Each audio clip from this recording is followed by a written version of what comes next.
ॐ भूर्भुवस्वः तत्सवितुर्वरेण्यं भर्गो देवस्य धीमहि धियो यो नः प्रचोदयात्। মহাকুম্ভ শুরু হয়ে গেছে 2025 সালের 13 জানুয়ারি থেকে এবং মহাকুম্ভের সমাপ্তি ঘটবে 2025 সালের 26 ফেব্রুয়ারি মহাশিবরাত্রির দিনে। কুম্ভে স্নান করলে নাকি কেবল আমাদের শরীরই নয়, আমাদের আত্মাও পবিত্র হয়। প্রতি 12 বছর অন্তর মহাকুম্ভ অনুষ্ঠিত হয়। এই বছরে প্রয়াগরাজে কুম্ভমেলা অনুষ্ঠিত হয়েছে। এই ধর্মীয় অনুষ্ঠানে লক্ষ লক্ষ মানুষ পবিত্র স্নান করে কুম্ভ স্নানের পুণ্য অর্জন করতে চায়, কিন্তু অনেকেই এই ইচ্ছে পূরণ করতে সক্ষম হয় না। ঘরে থেকেই এই পবিত্র স্নানের পুণ্য লাভ করা সম্ভব। সেই উপলক্ষে আমাদের এলাকায় গায়ত্রী পুজোর আয়োজন করা হয়েছে। তারই কিছু কিছু ঝলক আমি আপনাদের সাথে শেয়ার করব। আমাদের এলাকায় নদীর অভাব নেই, ঘরের পাশেই রক্তি নদী।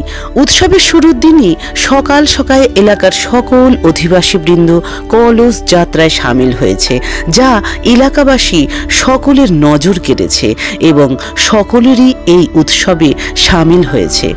আমাদের রক্তি নদীতে পুণ্য স্নান সেরে কলসি ভরে জল নিয়ে সকলেই পুজো প্রাঙ্গণের দিকে এগিয়ে চলছে।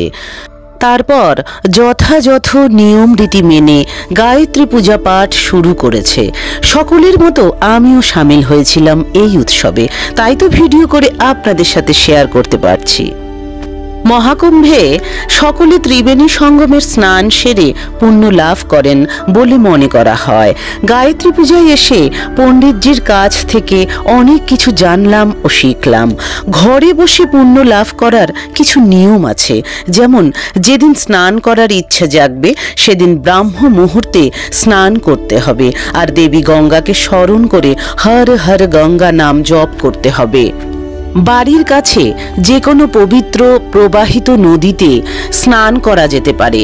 এছাড়া যারা গায়ত্রী পুজোতে উপস্থিত হতে পারেননি, তারা মহাশিবরাত্রির দিন বাড়িতে স্নান করার সময় মন্ত্র উচ্চারণ করে স্নান সেরে ফেলে জল হাতে নিয়ে গঙ্গাকে প্রণাম করে নেবেন। গঙ্গা স্নান করার পর অবশ্যই গীতা, রামায়ণ কিংবা শিব পুরাণ ও বিভিন্ন পুরাণ ইত্যাদি পাঠ করে নিতে পারেন। সেই সঙ্গে উপবাস থাকাটাও খুব জরুরি। তারপরে নিজের সাধ্য অনুযায়ী কোনো দরিদ্র ব্যক্তিকে কিছু দান করা উচিত। এতে পুণ্য স্নানের সফলতা লাভ করা যায়। স্নানের সময় সাবান, ডিটারজেন্ট, শ্যাম্পু কখনোই ব্যবহার করা উচিত নয়। আর যেদিন পুণ্য স্নান করা হবে সেদিন নিরামিষ খাবার খাওয়া উচিত। এই সময় খারাপ কোনো চিন্তা মাথায় আনা উচিত নয়, এমনকি কারোর সাথে ঝগড়া অশান্তিতে জড়ানোও উচিত নয়। তা মনে করা হয় এই সমস্ত নিয়ম নীতি মেনে চললে পুরোপুরি শুভ ফল লাভ করা যায়। আমাদের এলাকার গায়ত্রী মন্দিরে সকল অধিবাসী বৃন্দ গায়ত্রী মন্ত্রের আবাহন করে গায়ত্রী পূজার নিয়ম নিষ্ঠার সাথে সেরেছেন। গায়ত্রী মন্ত্রের অন্য নাম সাবিত্রী মন্ত্র।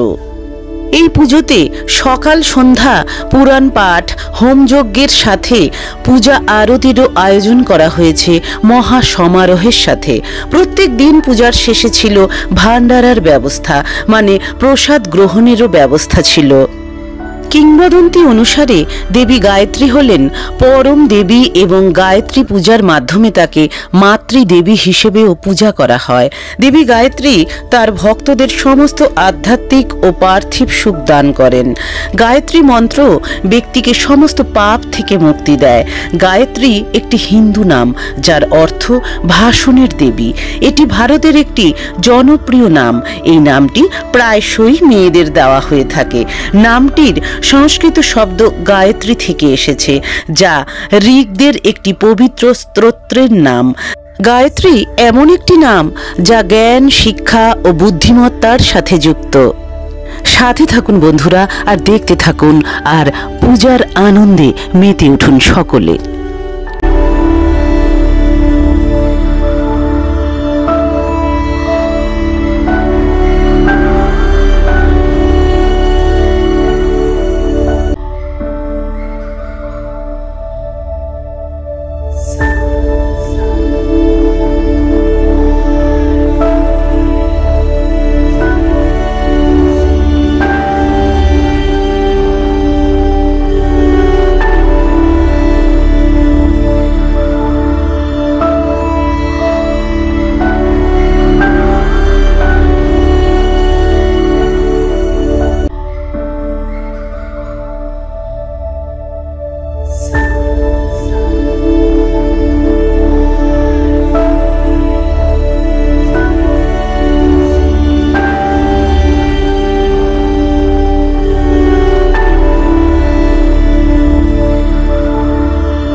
আজকের ভিডিওটি কেমন লাগলো বন্ধুরা অবশ্যই জানাবেন। ঈশ্বরের কাছে প্রার্থনা করি আপনারা সকলে ভালো থাকুন, সুস্থ থাকুন আর আনন্দে থাকুন।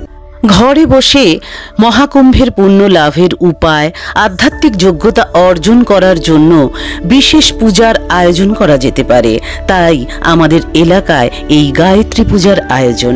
এই সময় দরিদ্রদের দান করা, ভগবান শ্রীহরির পূজা, মা তুলসীকে জল অর্পণ করা এবং যে যার ইষ্ট দেবতাকে স্মরণ করেও পুণ্য লাভ অর্জন করতে পারেন।